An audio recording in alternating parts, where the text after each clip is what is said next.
Hi, I'm John Turzak, and I'm going to answer a simple question, but a very delicious and good question, which is how to make fresh roasted tomato sauce. We're going to roast off these tomatoes, and we're going to puree them after we take the skin off. We're going to make two different sauces here, one Italian and one Mexican, just to show you the variations on how you might want to manage your roasted tomato sauce.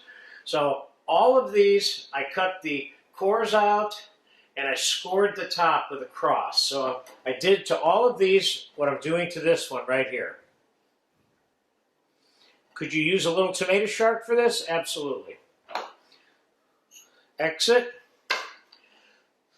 Now there's two ways of roasting it. You can roast them straight up in the oven, or you can put them under a broiler. Either way works. Today we're going to roast them straight in the oven.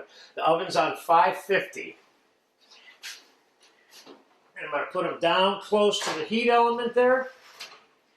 And we're going to come back in about 20 to 30 minutes when they're all soft and mushy and roasted. And we're going to pull all the skins off after they cool off a little bit, put them in a container and puree them. And then divide them, like I said, and make two different sauces out of it. So I'll be back in 20 to 30 minutes. Okay, it's been about 30 minutes with the tomatoes. And I'm going to take them out and let them cool.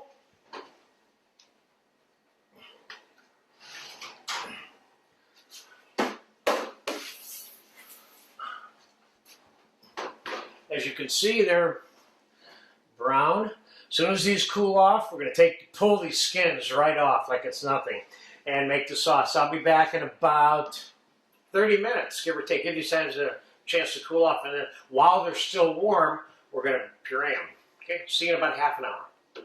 Okay, the tomatoes are all cooled off, and I have a bunch of stuff up here on the table to make the Mexican style roasted tomato sauce and a little simple Italian version, just to give you a couple of directions to take with this. So first we're going to take all the skins off. I took the skin off of that one.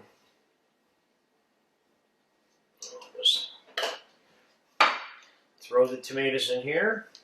This is a pretty quick, notice how the skins just come rolling off. Now we're not peeling and seeding, we're just peeling. We want this tomato juice that's in this pan mixed into there. That's why I'm keeping the skin separated from the pan rather than using the pan as the garbage can. On the Mexican side here, I've got some fresh raw onion and some cilantro, and I'm going to puree that together. One of the things the Mexicans do a lot with their sauces is they puree raw onion in sauces as a part of the wholesale business of cooking Mexican food. First time I got turned on to that many years ago, I was surprised. I said, well, hey, aren't you going to cook those onions a little first? They said, no, we don't do it like that in Mexico. So we just about got the tomatoes done. It's a simple sauce, but there's something about the roasting and a little bit of the blackening process here that gives the flavor a little the tomato a little roasty flavor that it doesn't get any other way. I mean, you could put this underneath a broiler, of course, like I mentioned, but there we go. Now let's give this a little zap.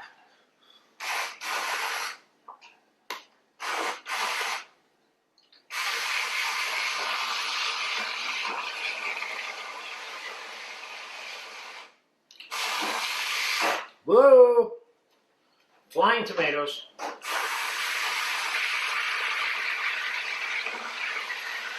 That's why we have a time period called cleanup.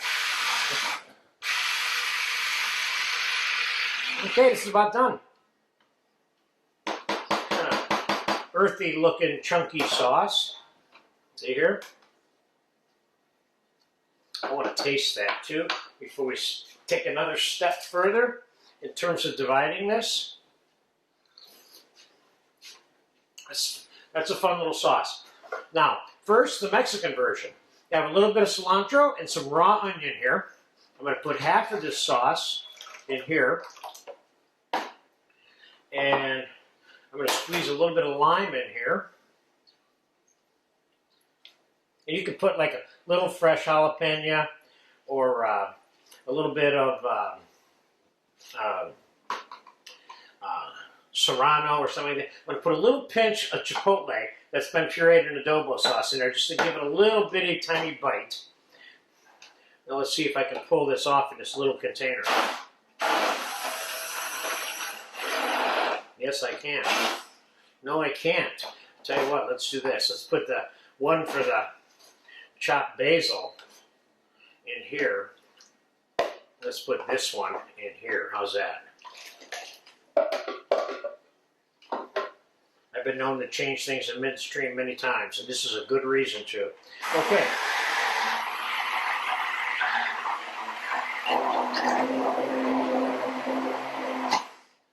First time I learned how to puree raw white onions in the tomato sauce, Mexican tomato sauce, and it started changing colors. I said, oh, but look, it's going to change colors. She said, oh, that's the way it's supposed to look. I said, oh, okay. That's good. Let's put a little bit of salt in there. Let's give that a mix.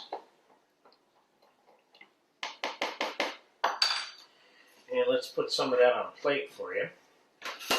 You can get a good view of what this looks like. See, that looks like a nice Mexican tomato sauce. It's got that little zingy flavor to it.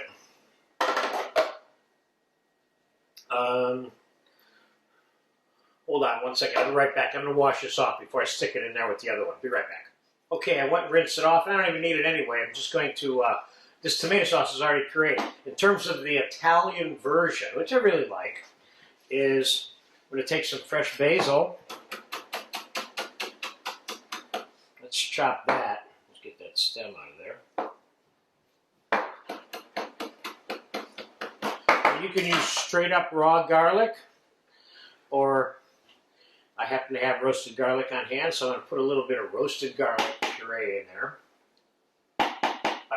Tablespoon I put in there. Let's put a couple of nice tablespoons of extra virgin oil in there. A little bit of black pepper.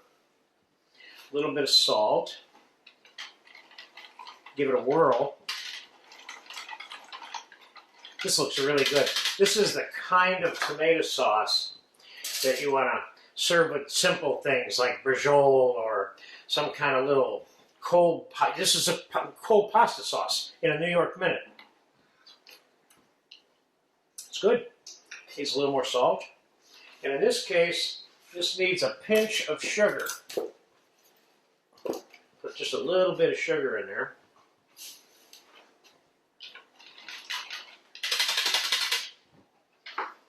Give that one more taste. I like both of these for what they are. Nice. And there's your little Italian version of the roasted tomato sauce. Voila. Roasted tomato sauce. Little Mexican direction, little Italian direction, same thing. I suppose you could do an Indian direction with this too. I put some Indian spices in it and on and on and on and on. Enjoy it. Thank you.